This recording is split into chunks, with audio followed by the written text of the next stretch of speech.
Ka Meghalaya SSA Teachers Association kan pelong ni kejingai patpa nalum jingthang brio jayau syamadan student jayau kum kejing persya ya kesorkar jela ba kaba amsyam lala ban penrekam ya kejing dawa kejong kinohikai SSA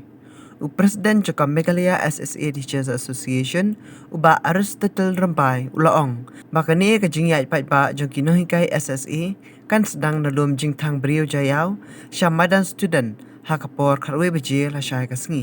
kinoi kai kini lumlang hakani kamadan ye lekai hadu kalai beje nok phai sngi Nakaliang jong ka Meghalaya SSA School Association Central Body kani kalong ka jing pentip syabaro kinohikai SSA hapo ka jela Meghalaya akabayade bat ka peaceful protest ka mass rally bat ka mass gathering ka panlong lashai kasni kata ka khandai tarik jong 9 November ar hajar ar pawai pentip syapi ba ka route ka bangin sedang ya ka mass rally kande nangte na po jing thang briu jayau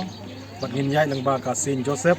nangtangin poi sha Robert Hospital nangtangin yai langba ka Maukhar Main Road in poi sha Motran bat ngin penkut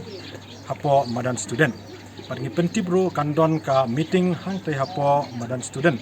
bat kapor ka bangin sedang ya kami ka peaceful protest kadai nadu kapor kharbe beje men step hadu kapor lai beje janmit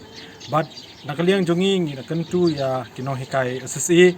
bakim yawan yashimenta sakani ka peaceful protest but kumjuru kin board ya ki safety protocol ki bala ai da government hakabai dei badu COVID-19 kulish